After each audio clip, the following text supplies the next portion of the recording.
Well, this is the day the Lord has made, and we're here to rejoice and be glad in it.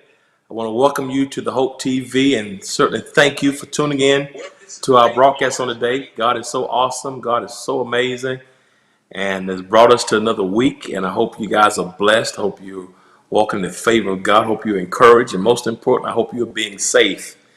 You know, a lot is happening in our world. We're in a place we've never been before. We've never been in this place spiritually. We've never been in this place economically. We've never been in this place financially. We've never been in this place from a physical or a medicinal perspective. So there's a whole lot we're experiencing for the first time.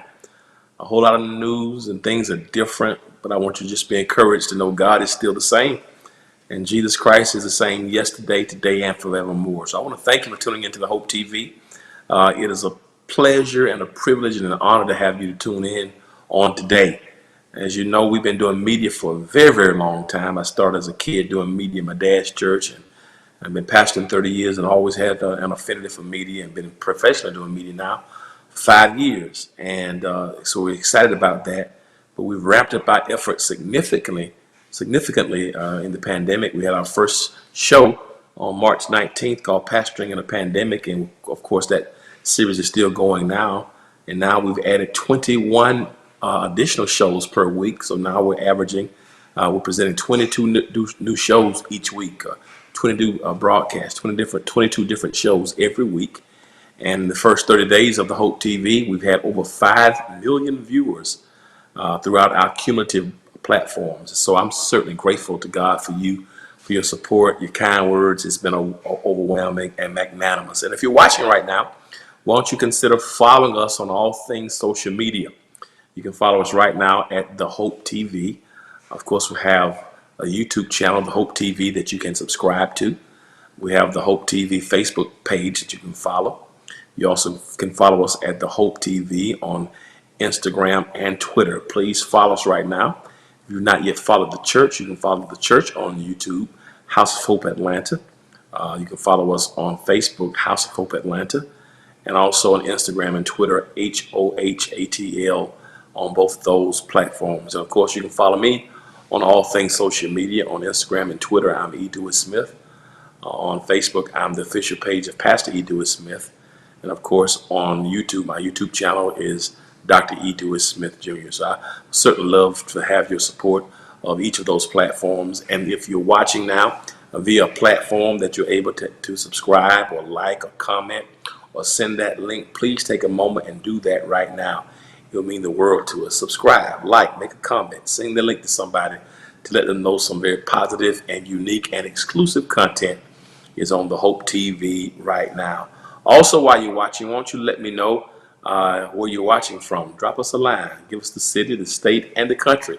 That's important for us as our team gathers that information so that we can also present information and content that's specific to your demographics. We want to know what's going on in your area so we can also minister to you in your context. So thank you again for tuning in today to the Hope TV. We've had 5 beautiful programs so far today already, and this is our last program for today on the Hope TV. But listen, it's last, but certainly it's not least. You know, so much information and so much emphasis is often placed on the millennials and the younger generation, and we thank God for our younger generation. But our church, House of Hope, is a 5-generational church, and one of the areas we want to be more intentional about investing in this year was the 40 and older demographic, the more mature singles and young adults. And one of the things that's been very, very powerful, to my surprise, that our second most viewed service, or broadcast rather, is actually Grown and Sexy. It's probably the top 2 or 3, and I was surprised by that. So people are tuning into it, and you've tuned in today to Grown and Sexy. It's for our singles over 40, and we've had some incredible conversations on today. And I'm excited about this conversation. They have 2 incredible people that's going to be blessing us today. I want to introduce them. One is a native of Arkansas, moved to Atlanta, and has a gift of songwriting, business, administration. She's an actor. She is a singer. She's an entrepreneur. She works just a multifaceted, multi-talented young lady moved to Atlanta to pursue some dreams, and it's a blessing to see those dreams come to reality.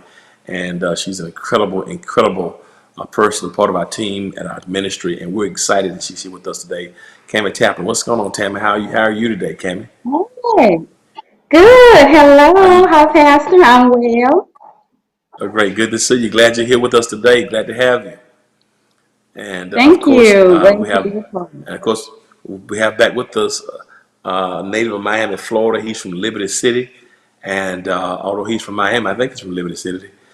He's from Liberty City, but he's been in bondage by the Dolphins, even though he's from Liberty City. He's my brother, graduate of Fort Valley State with his bachelor's and his master's there. Has his doctorate in education. He's been in my ministry now 25 years, and is an educator here in Metro Atlanta. He's a coach. He's coached football, basketball, wrestling. He's a multi-talented guy. He's worked in education for a long time. He's also a deacon in our church, and I'm so happy to have him back with us today, Dr. Ron Lester. What's up, Dr. Ron Lester? How you doing, my friend? I'm doing great. You're doing great. Yes, I'm sir. glad you don't have. I'm glad to have you here tonight. So, Cammy and Ron, glad to have both of you here with us tonight, and I appreciate both of you. I'm gonna get started with Cammy, and just jump right into our conversation because we got a very unique conversation tonight. It's gonna be a powerful conversation. Cam, I want to talk about. I just wanted people to know a little bit about you. I gave a little cursory introduction, but tell us about your background, where you're from. How did you get to Atlanta? Your educational journey, where you are right now, just so people can connect with who you are. Okay. So I have been a native of Georgia for 6.5 years now, but I am from Little Rock, Arkansas. Born and raised, just a little Baptist country church girl. But what pursued me to actually move to Georgia was my love of acting and singing. When I first moved to Georgia, I was on an Elvis and Michael Jackson impersonator tour. So that was fun, but it was short lived. And so Wow. started digging into other acting opportunities and singing opportunities from there. But I wanted to change. I was in education for 14 years.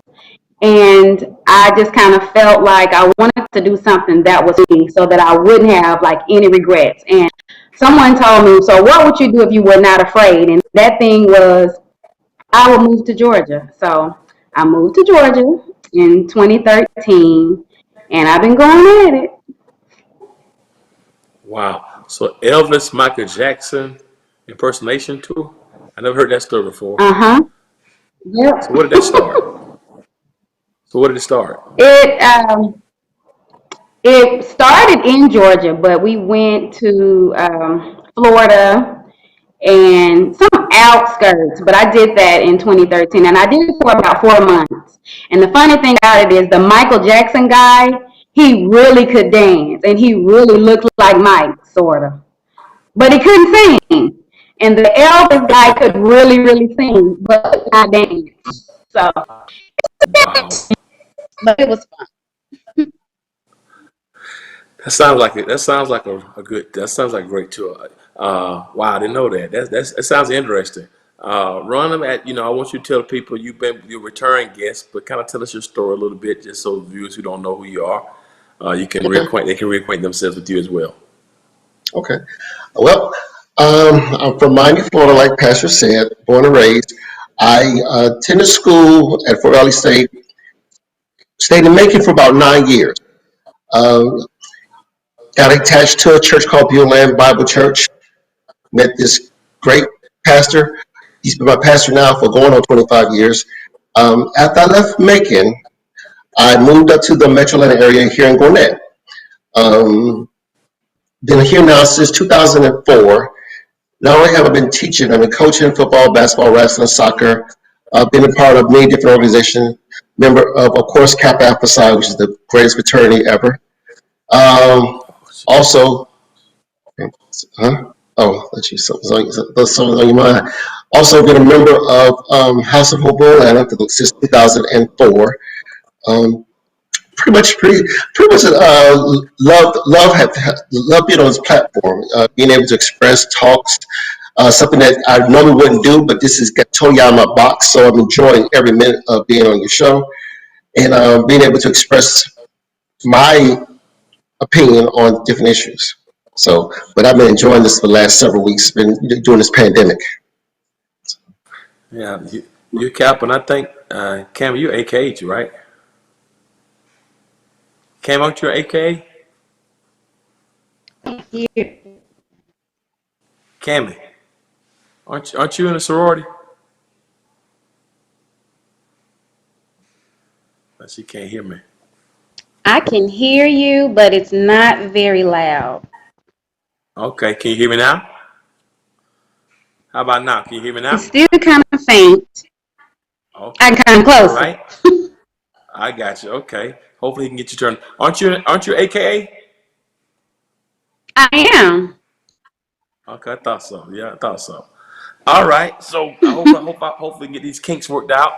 And Cammy, I want you to both of them. I'm gonna ask you both the question. Here's a question that the producers want me to ask you tonight.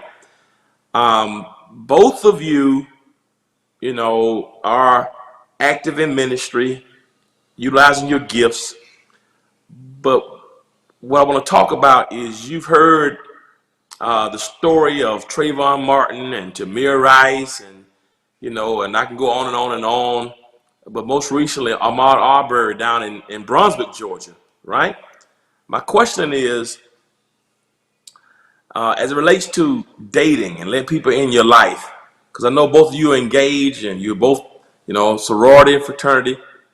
How important is it for you to have somebody in your life who sees social issues the way you see them? Does that matter, politics or social issues, in terms of who you let in your life? Because we talk about being unequally yoked, and we leave that in terms of faith. But I want to know, is it important to you that somebody sees social issues or political issues the same way you see them? So, Cam, I'll start with you. How important is that to you? Okay. That is a very interesting question. I would say it is extremely important for me to be able to connect with someone on a social level, um, in all levels in my life. I'm single at 40, never married, don't have any children. So for me, and I've been single for 6 years away. So for me, if I'm going to exclusively date you and be engaged in somebody, I have to connect with you social and wait this long to have the encounter, and we don't have the same, I know we won't agree on everything, have the same thoughts, but major things that affect our everyday life like this, we have to be able to have a common ground of a commonality. We have to be able to agree on some things and some viewpoints about that, especially when you talk about the community and doing something about it. If you're going to be a social justice advocate, I'm a youth advocate, and I love children and I love kids, and that has been my passion for so long. So for me to say that I want to act on certain causes that will benefit, I would have to definitely have a partner the same. Ron, let me ask you that question. We talk about being unequally yoked. How important is it for you to have someone in your life, Ron, that sees social issues, social justice, Ahmaud Arbery, that situation, to see it the way you see it? Well, Pastor, we got to be able to have conversation on many different issues. Being able to not necessarily to agree on every issue, but just especially like this current issue. You want to see what this person is thinking as far as I can give my point of view. Like I know this situation that happened. I mean, you see something that occurred. We do this every day. I mean, I've done where I've gone to a house that's open, and I've observed the situation inside of a home that's being recently built. And so for me to share that information with somebody else, because I'm sure most people have done that. So constant. One thing about the communication, about being on that level, whether it be politics, social issue, we may not see things eye to eye on many issues, but you want to be able to discuss it in a manner where I can get my point of view, without, and that person get a point of view without being, you know, somebody get angry. Because a lot of times you may find someone that says something that you may not disagree, but you got to learn to be able to disagree with each other, but yet still have a conversation about the issue. Because if not, then of course you may get a situation where like somebody may be and I hate to say it, but someone may be in favor of what the son and father did that day. And of course, we all know the situation. We saw the video, but you may get somebody that may see something on the opposite direction. Whether maybe he did do what he said he did, but we don't know unless we gotta have that discussion. We gotta have that dialogue. Cam, I want to ask you a question. You know, you just said you haven't been in a serious relationship in some years, right? You're 40 now. And you said at 40, it's important, you never been married, no kids. Here's my question. Are your standards or your expectations the same now at 40 as they were when you were 30? In terms of allowing somebody in your life, are you the same now at 40 with your expectations that you were when you were 30? Okay, so my expectations have changed because in my 30s, I did not entertain the thought of becoming a bonus mom. And then about 35, I started to really look at things and say, you know what, because I love kids, so there are some things that my perspective has changed about on my checklist that I really had to, I didn't think off, but I had to look at what's a deal breaker and what's not, what can I compromise on, what can I not. And so I do have different things because one is I also wanted to say that they could not have been married before because I wanted to be my husband's only wife, first wife and only wife. But life happens and situations happen. So if it's unique enough, I'm open. If it's unique enough. But historically, you didn't want to be, um, you didn't want to be a bonus mom, and you didn't want to be with anybody who'd been married before. When did that change?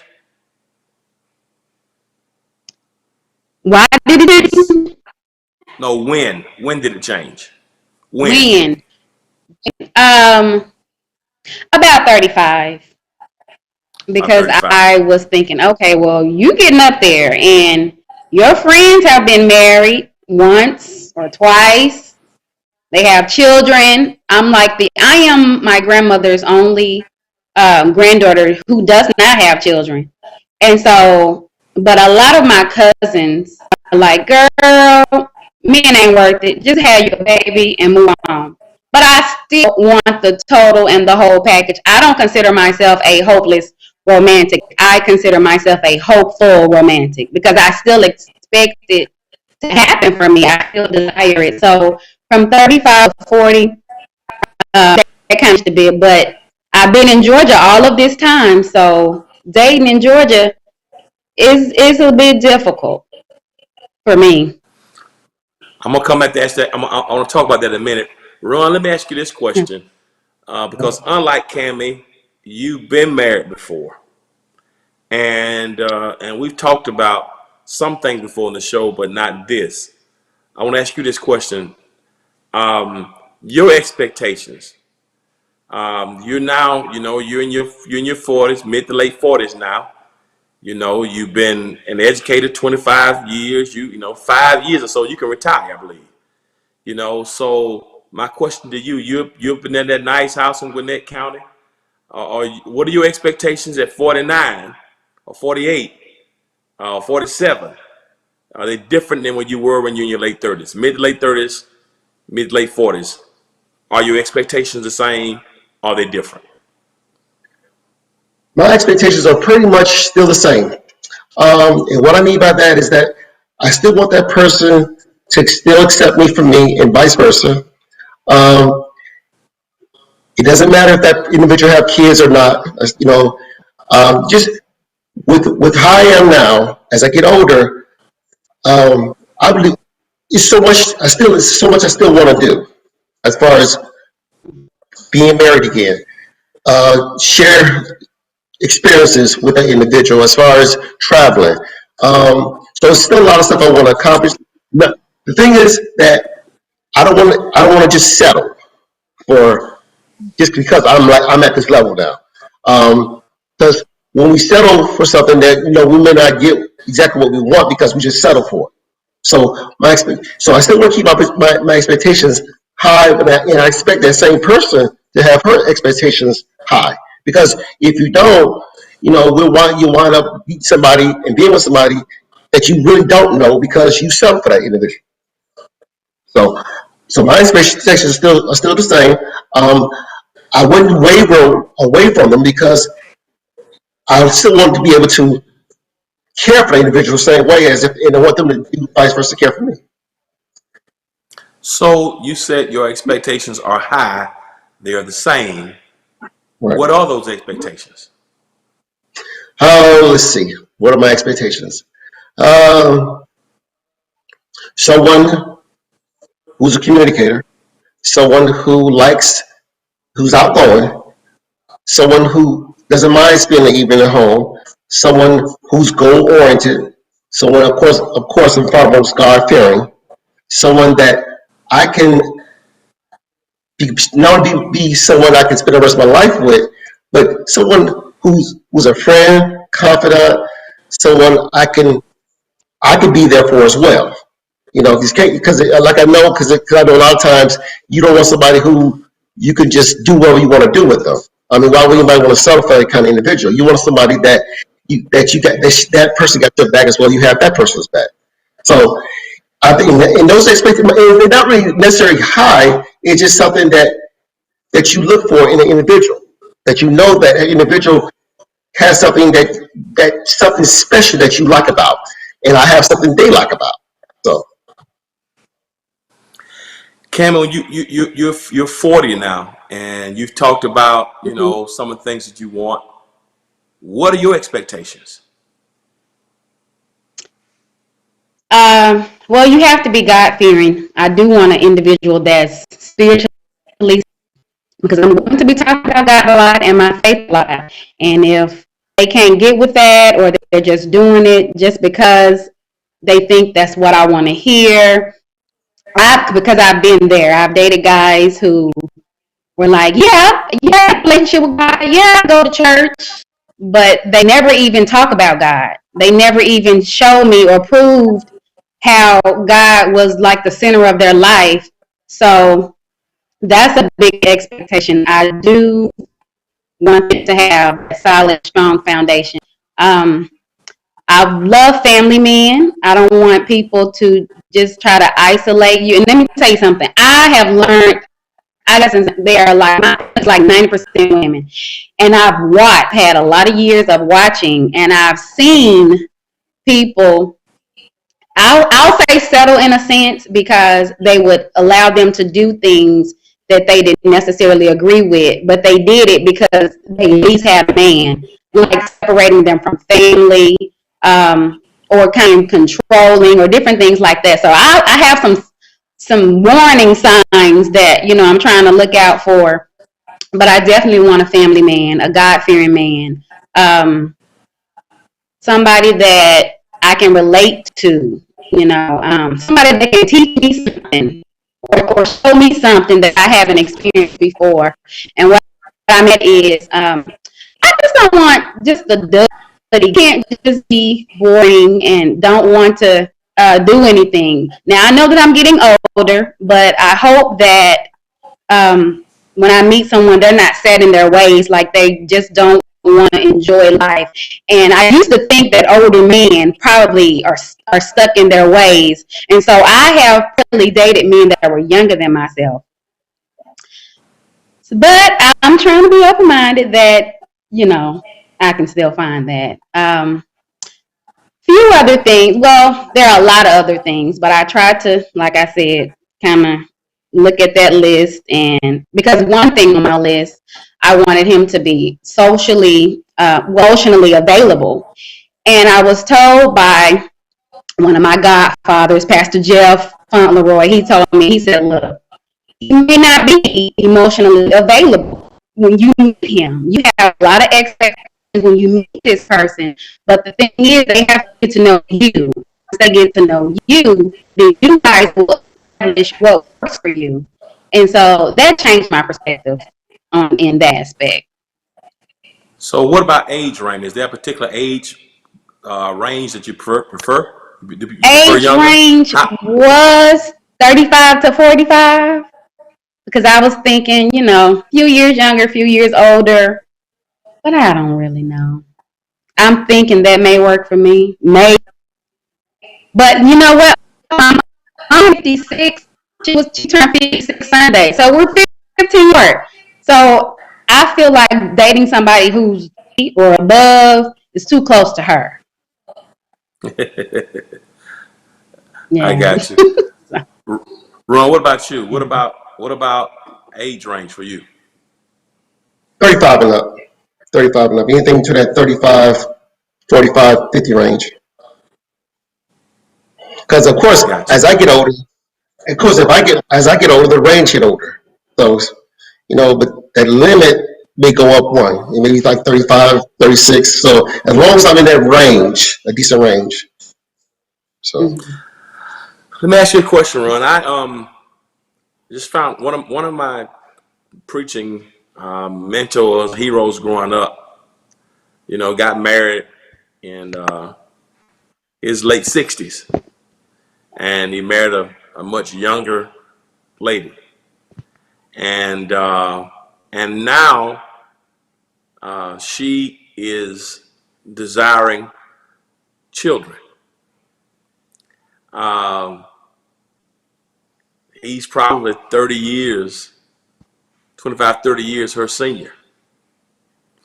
And they have a very unique and relationship that's loving and positive for them.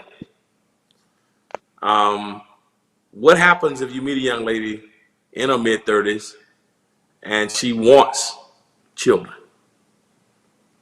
What are your thoughts well, about that? due to the fact that I teach them around kids a lot, I would love the idea of having kids. I really would do it. Even though I'll be a little older. Somebody mentioned that to me today, which was kind of funny because Wow. and I told them I'm still in good shape. I mean, I can still run around and play basketball with a kid or play football with a kid. I'm not somebody sitting in a rocking chair. I mean, I can still move. I still take care of myself pretty much. So, and then when I coach, I'm very energetic. I'm out there with the kids playing basketball, thinking I'm Magic or thinking I'm Jordan. So, and feel good about it too. So, I have no problem running behind a 5-year-old, 6-year-old because I keep myself pretty much in shape. And then, of course, I'm around kids a lot. And so the kids, believe it or not, kids keep you young. They really honestly do. Even though they say some of the crazy things, they keep you young. So So you'll be open to it. very much, very much. All right. Cammy, you said something that's interesting. That's good to hear that. Because Cammy, you talked about, years ago you would not want to be a bonus mom, but now you're open to that. Um, is there a particular age?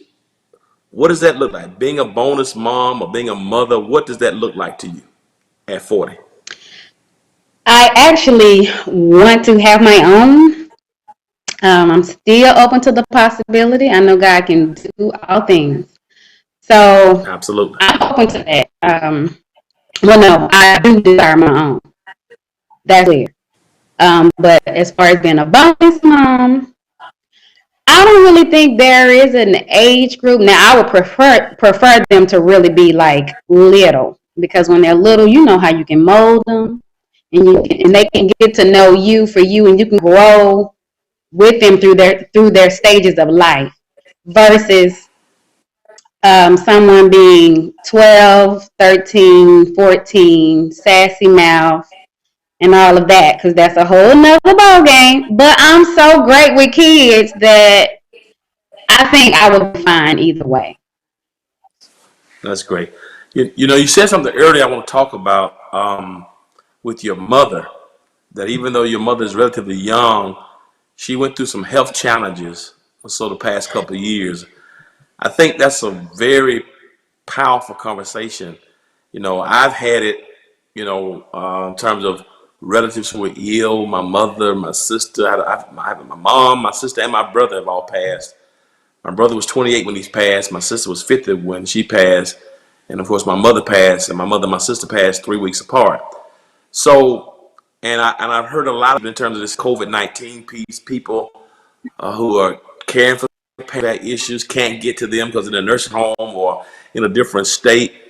How is your mother being in Arkansas, you being in Atlanta, having to get back to her to care for her? How does that look in terms of your dating and who you allow in your life? Is that important for you? How's that been as somebody who has dreams? So it's a layered question. So having dreams, your goals, but still having to tend to her in Little Rock, how is that for you? When I first moved to Georgia, she didn't want me to go, and she was really worried about me because I'm her only child. So she was worried about me leaving, but I knew I had to make that decision for me. So by her having some health challenges, she's very active. She works, she takes care of herself, but just to know that if anything happened, like she had an accident 2 years ago and it was a very bad car accident. And I was here and I was like, well, what could I do? Because I was here and she hit her head and she didn't know who she was or where she was for several days. Now, my grandmother, she is like mama, and my mom is kind of like my older sister as far as our relationship is concerned. And so my grandmother was with her, so I know she's in good hands when she's with Granny. But for that to be my mom, she's like all I have. And so here recently, I did have to come home because I wanted to spend some time with her. And Saturday afternoon, she got rushed to the ER because she was food poisoned. And so I was thinking, oh my goodness, it's Mother's Day weekend, her birthday Sunday. I don't want her to be in the hospital and take a phone. She didn't take a purse. And it bothered me because we're in a pandemic. I couldn't get to her. So that it's kind of heavy for it. And I was telling my god sister, there is nobody else that's holding this burden like I'm holding it. I mean, who else can carry this? It's on me. So, and that's heavy. I've dealt with anxiety from it a lot. And I still I try not to worry myself, but she has been um, like my biggest concern, even as a young adult, as an adult. Even now, she's still my concern. Now, as far as dating, I've always kind of thought, well, if I get a big enough house, maybe I can get something attached, let her be in the same community. But she has considered moving to Georgia, but she doesn't like Georgia. So when she comes to visit, she has a great time. I try to show her a phenomenal time, but I guess the culture is different from Arkansas because of course it's much slower here. But she's really not a fan of me still being in Georgia. And they ask me, oh, when you moving back? You moving back? And my answer is no, at least not right now. But I would definitely have to have a partner that understands that I have to be in a position where I have to take care of my mom because my family, they all kind of help each other. But if it came down to it, I have to take care of my mom. You're the only child, right? Yep, only child. I thought. Ron, your situation is sort of similar, but a little different. You're in Atlanta. You know, you moved to, of course, came to Fort Valley, and then moved to Macon, and then of course you moved to Atlanta. And your family's in Tifton, and you Mhm. got family in Tifton, and some still in Miami. How does that work for you in terms of being a single man, away from family, having to do what you got to do for family that's not here? How does that work for you? Well, the good thing about it is that I'm the youngest of six. Okay, it was my brother who passed away back in '85 from leukemia, and then four girls, then me. And the good thing about it is I have a sister that lives in Monroe. She's the oldest girl, and then I have another sister that lives in Henry County, and another sister that lives in Tifton, where my mother is, and my other sister lives in Miami. My mother's, about her being 3 hours away in Tifton. I still talk to her every day, like 2 or 3 times a day, and she'll be 83 next week. So she's, with me, I know by me being the youngest male, because my father passed away back in 2013, I feel that I always still want to take care of her.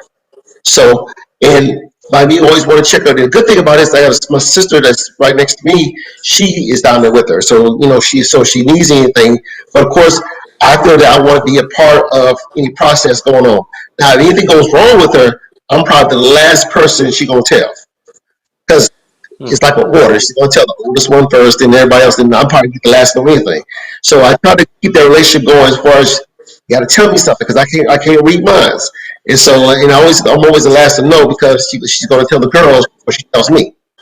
So, but one thing about it, she, as far as dealing with relationships, she she knows how I am. She knows that I make pretty solid decisions. So she trusts my decisions as far as if I'm going to meet this right person. Um, we don't get into much discussion about me being single because she feels that I'm going to make the right decision. I'm not just going to let anybody waltz in my life and just come in and just do whatever because she knows me and she thinks I make a pretty good judgment in selecting that individual. So she may not say much, but just her presence, I think she just knows how I am in the way I do things. That's great. It's interesting, when you talk about the things you've gone through, with your brother and, of course, your mom and being away and her having needs. You've been there for her, and your sister's been there for her. It's just a powerful, powerful thing. And because you're able to share with them, and I've seen you do a lot, to try to help other people as well. Cam, that's interesting because as Ron, had other siblings, 5 other siblings, you are the only child. You're there for your mom. Nobody there with you. With her sibling, you're having more siblings, but as you've cared for your mother, I also know that you've had your own health scares. I remember a few years ago, you were working, and out of nowhere, you went through a major uh, health scare yourself. I want to know, did that health scare that you went through a few years ago, did it change your perspective about singleness or about your career? Because it was a very frightening time for you and those people who care for you. Um, how have you? How has that changed you going through what you went through in terms of your own health crisis? Um, well, of course, it completely caught me off guard. I was supposed to come to work that day, and I really didn't feel like it, but I came anyway, and I got dizzy. And then I ended up um, being totally out of control of even holding up my head.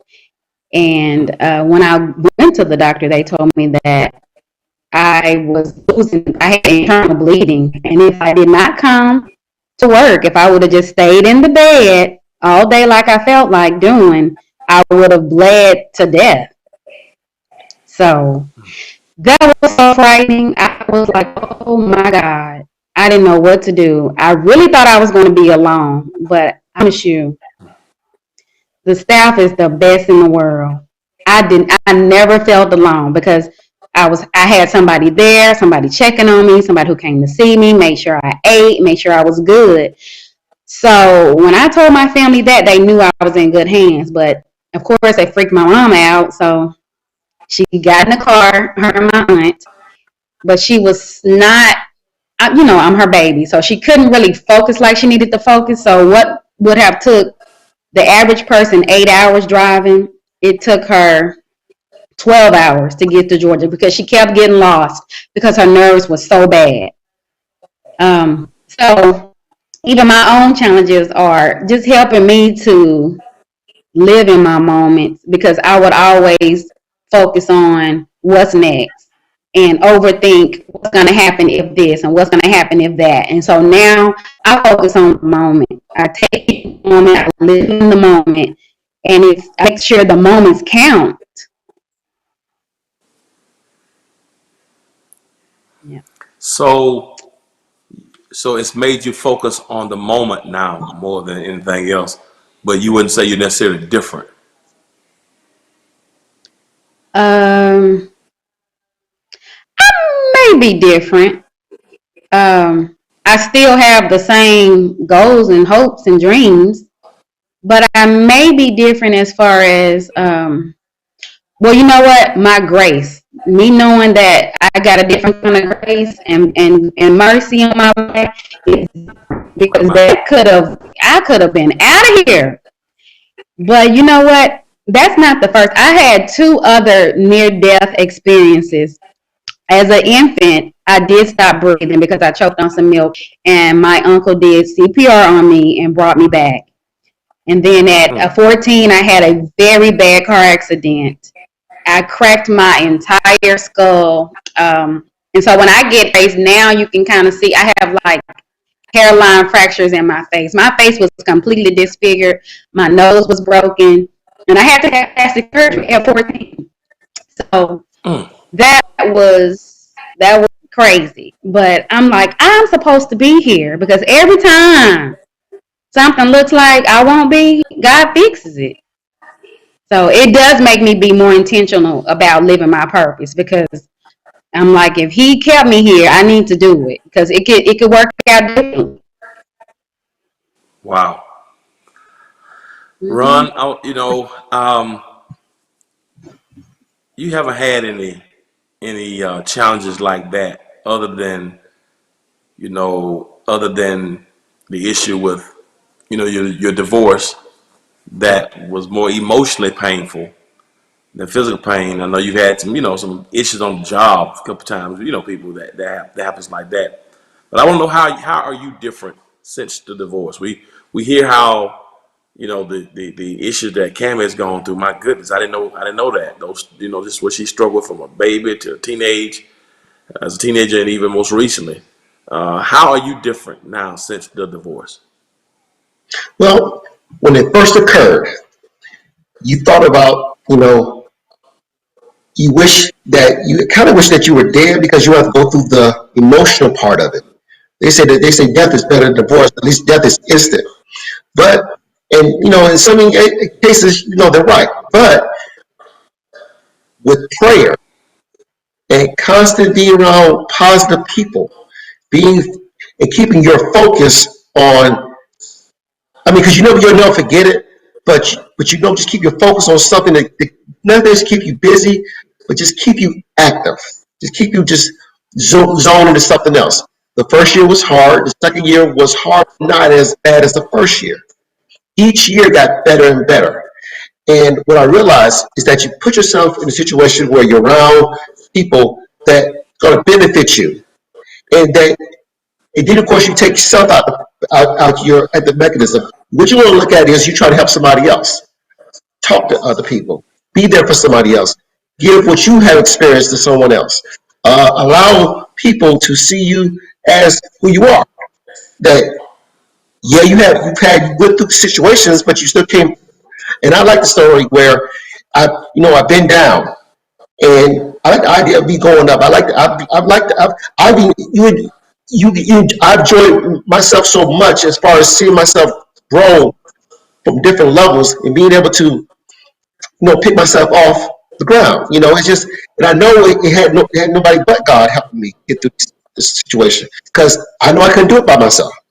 And then, of course, having a great pastor has a lot to do with it as well, because I'm able to always, when needed, text you or talk to you. I mean, a lot of people can't talk to their pastor or communicate with their pastor like I can communicate with you. So I've seen myself just grow in so many different ways, whether it be financially, mental, emotionally. I just enjoy it. Some days, you get down, but you're not down there alone. Because I know there's, like I said, there's always joy in the morning. And I feel, and at this point in my life, I mean, it just, I like the way things have come out. Even though what I've been through years ago, I'm not there now, and I know there's much better ahead, and so I would love to get to that better ahead, because I know it's going to be something spectacular. So Let me ask you both a question. Did y'all know each other before this broadcast night? no, Did y'all ever met, had a conversation before this? no, Interesting. Yeah, it's strange because you got two people in the same church, and and it's just interesting because how I think sometimes by us not having those moments of conversation, that you just never know what kind of when we talk and meet people, know people. You got friends and you got friends, but I just think it's interesting that both of you are members of the church. Both of you work, very active in ministry, and this is your first time, having a conversation or seeing each other, being on the same platform. I just think that's interesting. I just think that's interesting. So that's just very interesting. But anyway, that's very interesting. So we got people watching from all over the world right now, and they're making comments, and I just think this is very interesting. But Cam, I want to ask you this question in terms of your goals or your future. You're gifted. I've seen some of the stuff that you've written. I've seen you act before. You're writing jingles. It's a lot of things that you do on a very positive basis. What does the future look like for you, and what would you like for your mate or your future mate to know about you and to do relative to your goals? What do you want your future to be? What do you want to be, in terms of your acting and your singing and your songwriting? What do you want that to look like 5 years from now? I want to do it more on a larger platform. I want to do it. I really want to go as high as I can go with it. I still enjoy singing and acting. My love for it is still very strong. I still have a strong passion for it. But I must admit, it gets lonely when you look at an audience and nobody's saying, "Go, baby," or "Go, mommy." There's nobody out there cheering for me, or nobody to bring me flowers when it's over. And so I kind of, outside of, friends and family, I want that person to be there. I want my family. And so I'm trying to stay optimistic. But for a period, probably it's been a couple of years off and on, but I've been going through this period where I have not been as ambitious as I used to be in that regard, because I felt like it's lonely. So I really do hope when God sends my mate that he is a man that's supportive, and he supports me in that dream, in that goal to still act and sing and do theater, because it's what God naturally gave me, and I love it. On the stage, I have such a big personality, and off stage, I'm really shy. So I love the stage, and I really would like a person to support me and help push me to the next level, whatever that may be. Is it important to have somebody in the same field? I mean, do they have to? Do they have to be in entertainment or acting or music for you, Cammy? I mean, can they be in another No, field? Do they have to be in the does same? not. He does not have to be in acting and theater or any of that. I have dated musicians, and it just seemed like they understood and it worked. But it may work out better for me if they're not, as long as they are supportive in my goals. Ron, what about vocation for you? Does it matter? Do you want somebody who's an educator like yourself? Honestly, What is your experience honestly, been?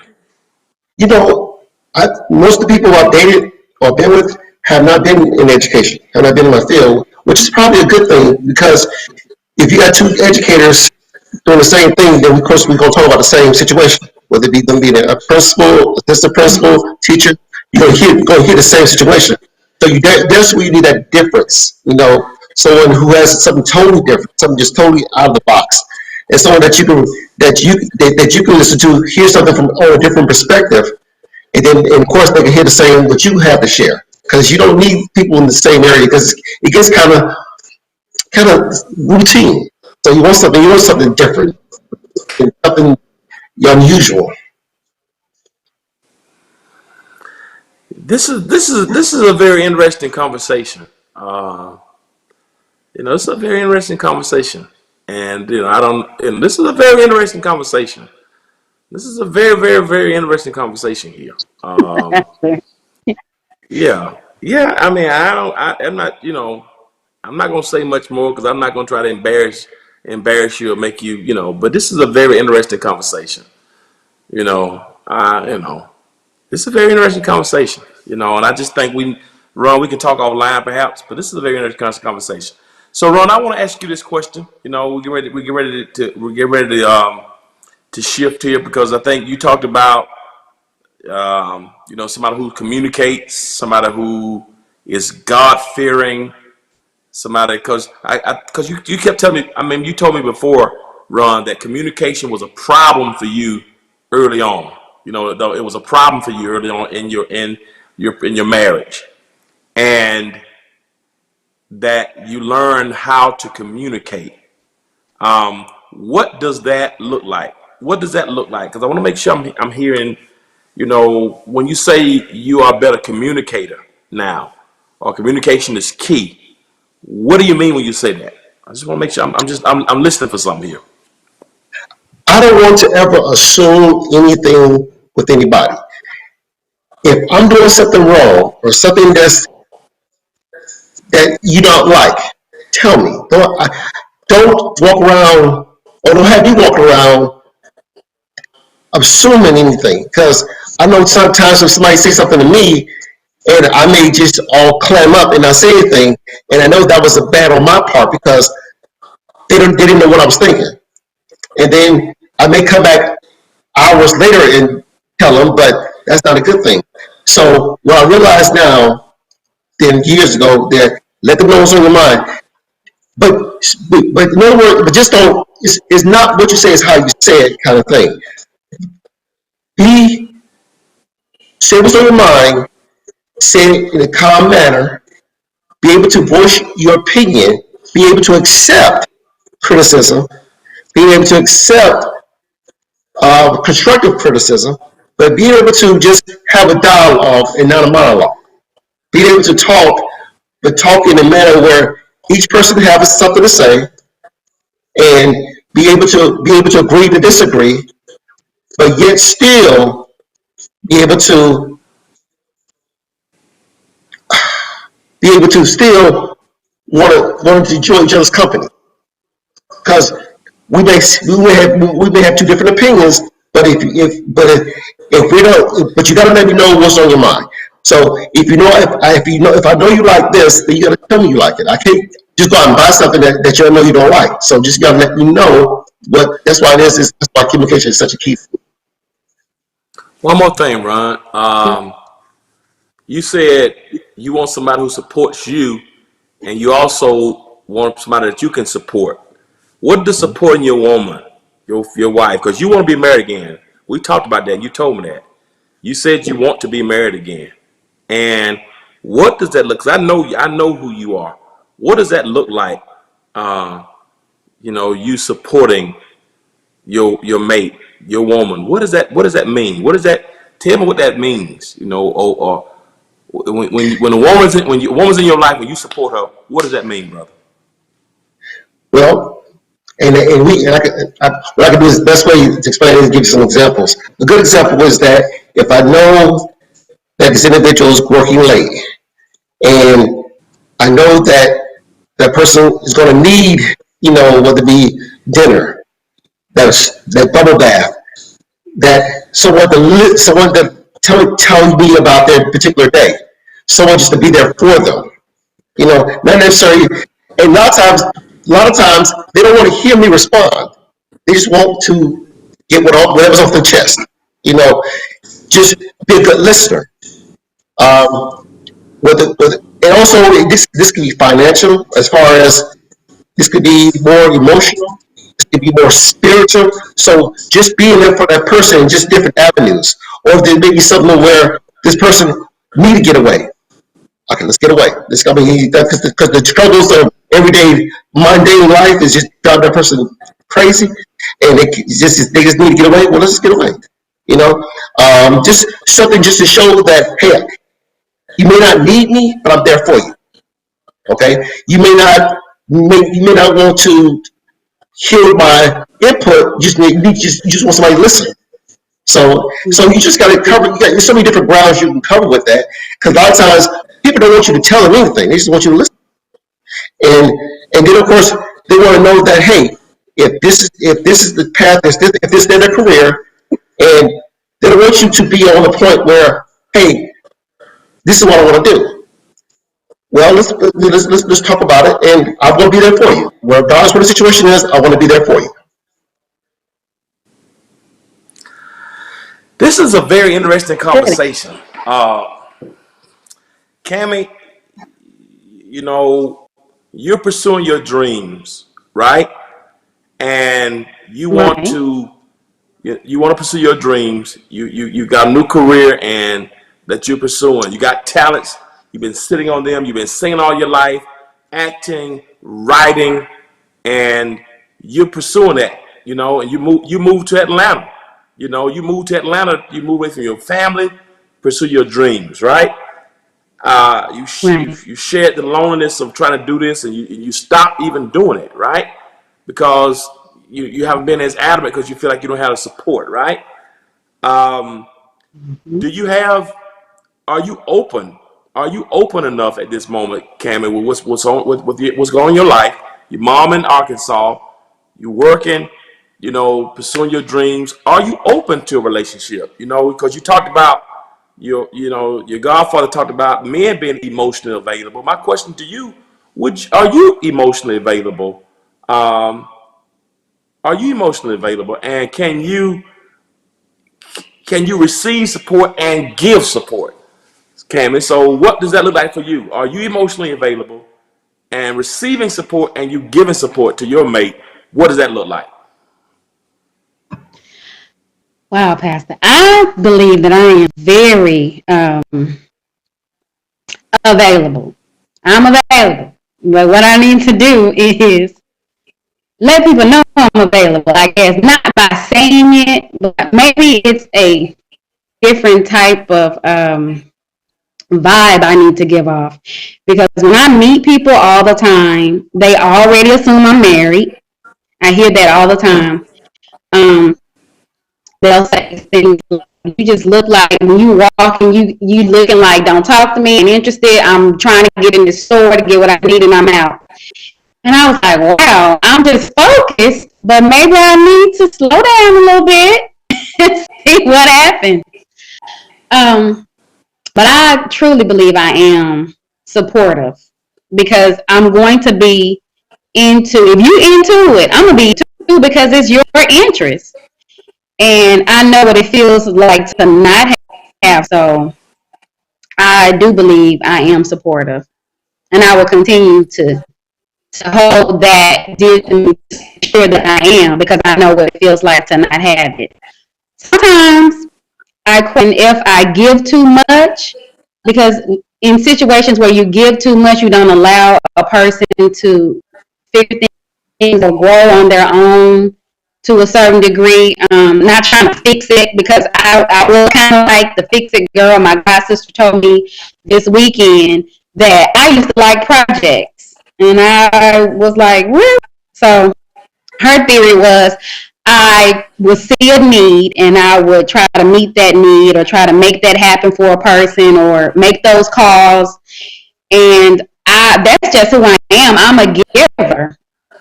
I'm a genuine person and I'm a giver. So I did those things because that's my love language. But I think the downside of that was me not knowing if they were worthy of my time and sacrifice and what I gave or what I brought to the table. So Well, I needed to just be where I am, and I meet them where they are. But it's got to connect. It's got to be give and take.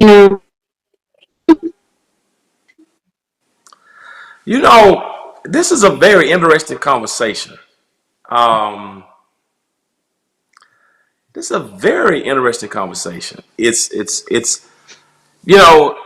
interesting because Ron, I know you. Half our lives. You know what I mean? I've known you as half as long as I've known myself. I mean, you know what I mean?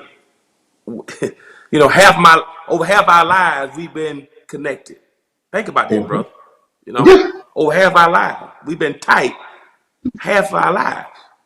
So, um, you know, um, so I know you. I know your story.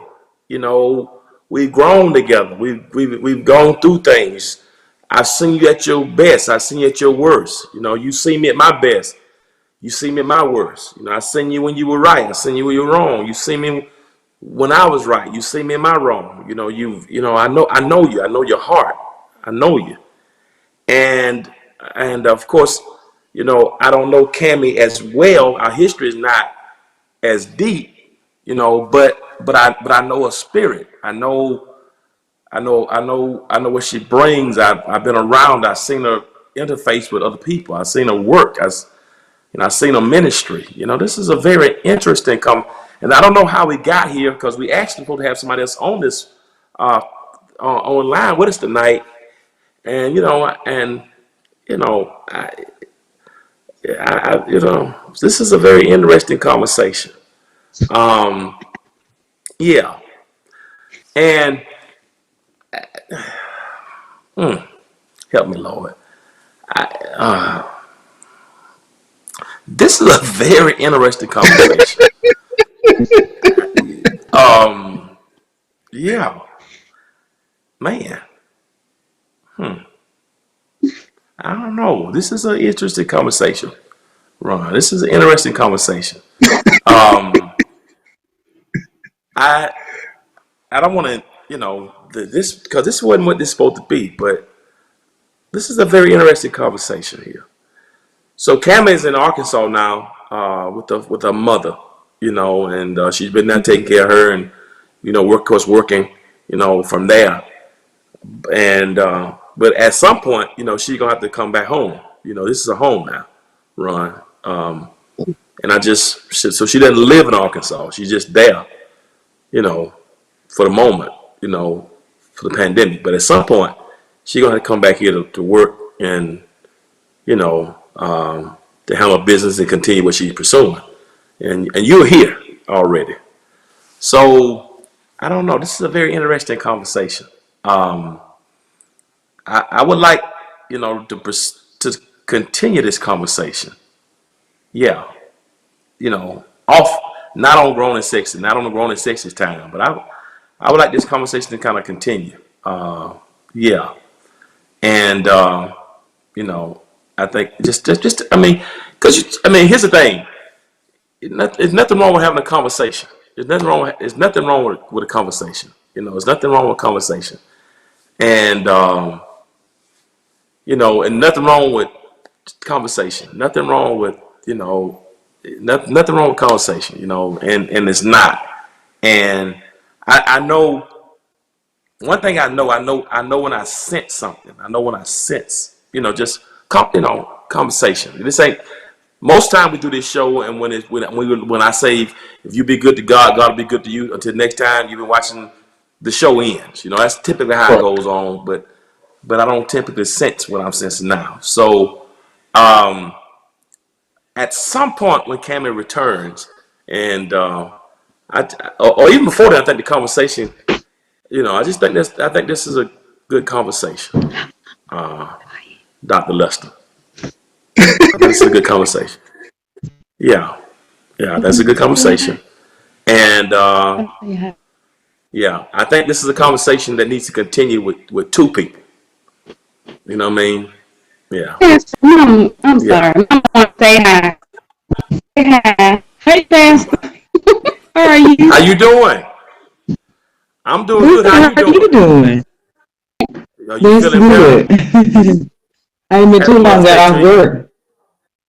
Everything Happy Mother's happened. Day to you. Thank you. And it was my birthday Good. yesterday. Yeah, happy birthday too. You came and told me that you and yeah, happy birthday and happy Mother's Day. You feeling better,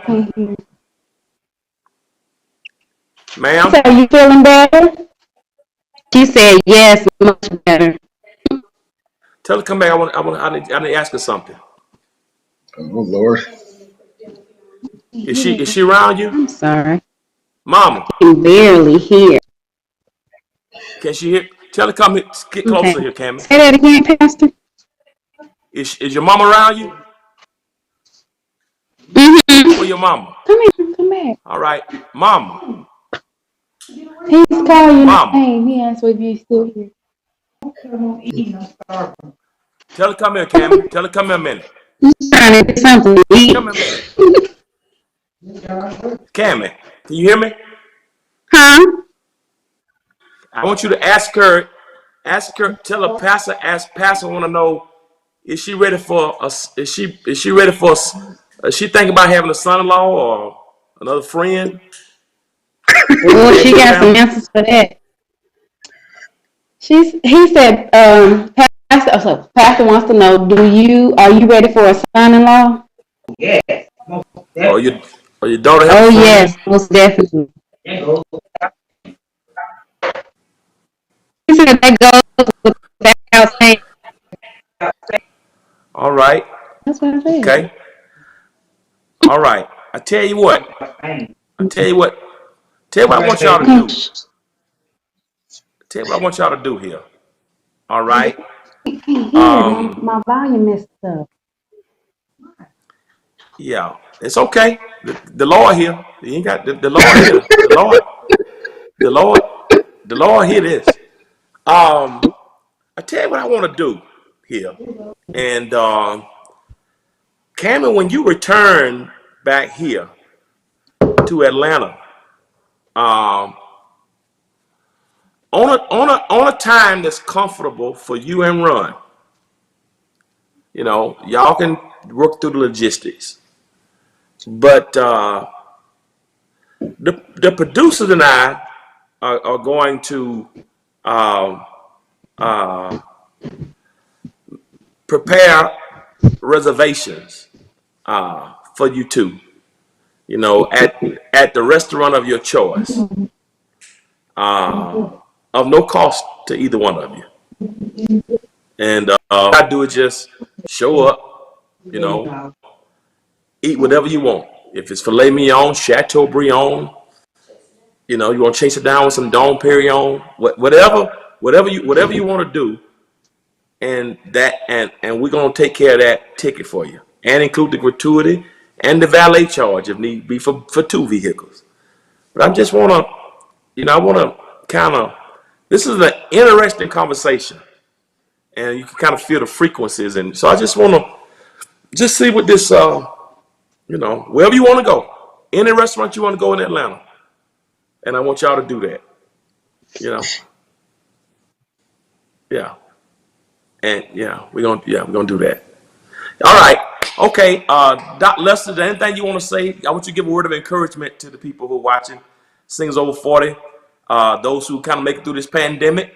Tell me what you want to say to the singles, those Um, grown and sexy audience. What do you want to say to them? How you making it? How to stay encouraged? ooh, geez. My mind's going 500 different places because you put it out That's there. okay. That's okay. That's okay. If you can't do it, I know. I just But hold my here. My ride's here. It's like I feel it.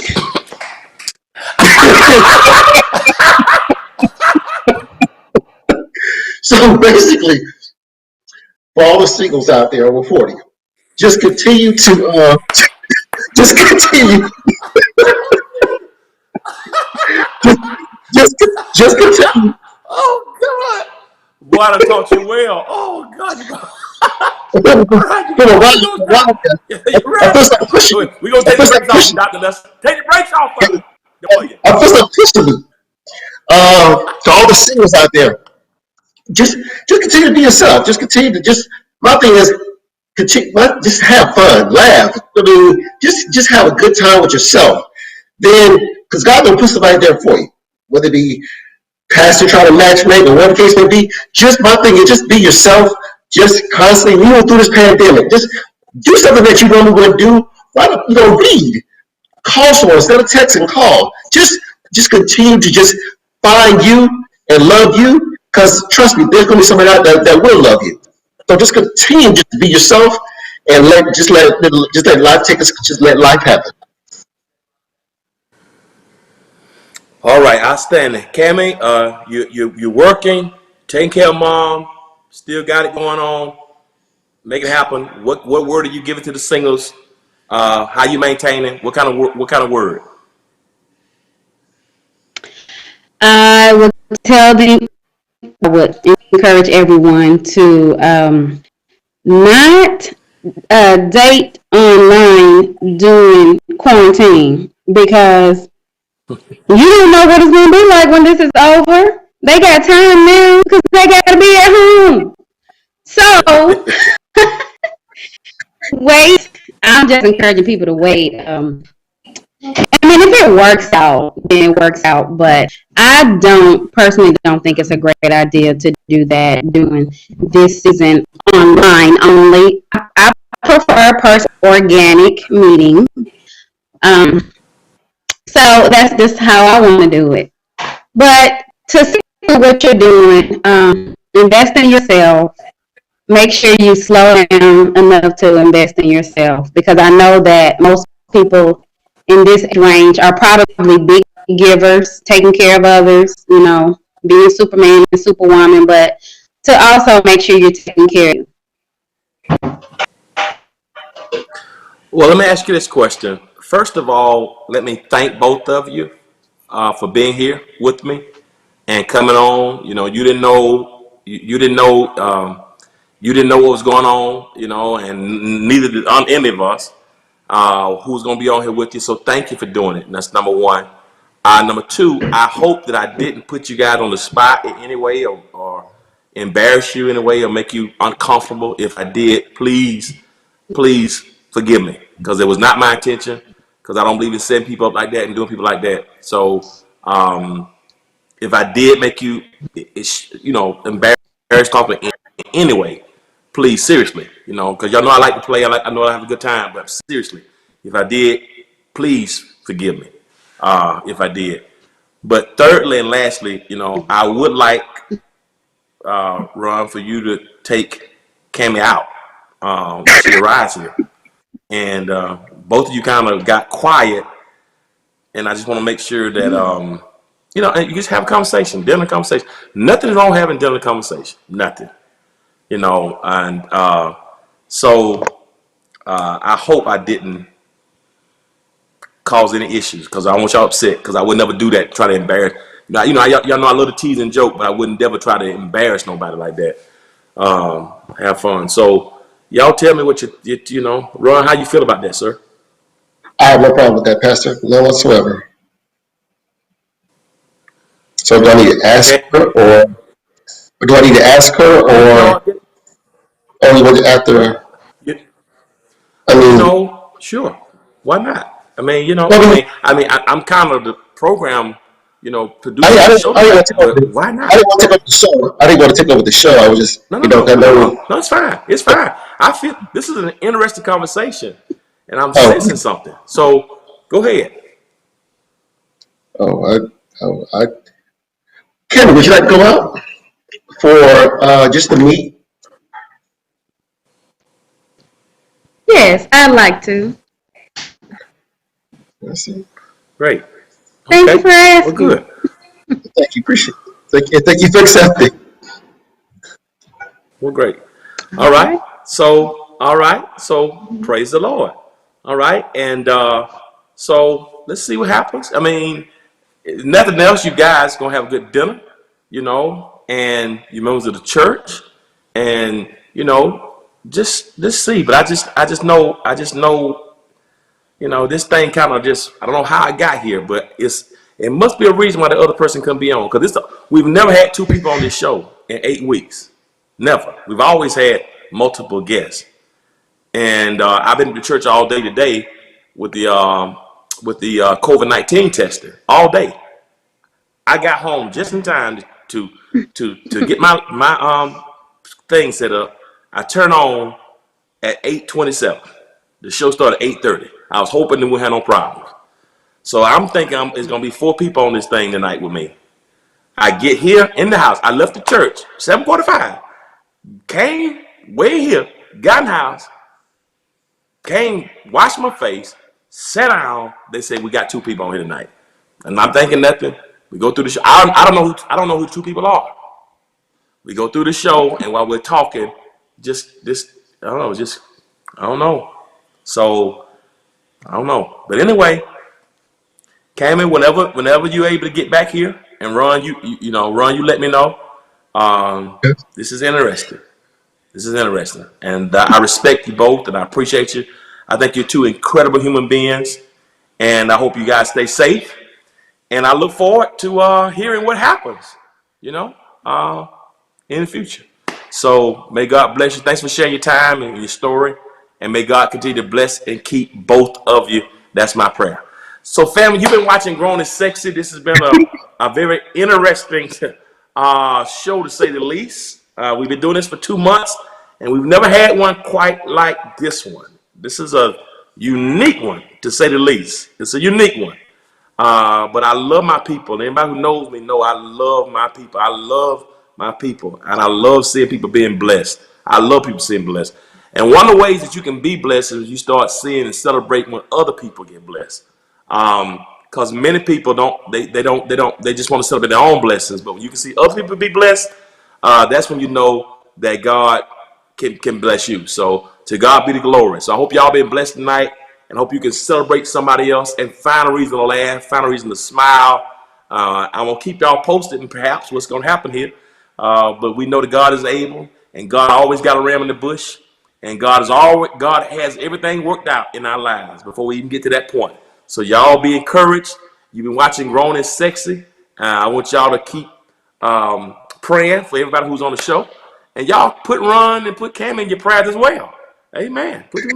Keep them in your prayers as they do what they do in their own careers, and since they share with us. We're going to close this broadcast now, but I want y'all to know this. God is in control, and God is still on the throne, and God is still sovereign. God can do what he wants, when he wants, and how he wants to do it. God is so sovereign that he can make a show make that show have 4 panelists and delete 4 of the panelists to leave you with 2 panelists for his purposes. That's what God can do if God wants to do that. And so my prayer tonight is any way you bless us, God, will be satisfied. You've been watching Grown and Sexy. As always, remember this. If you'll be good to God, then God will be good to you. Until we meet again, peace.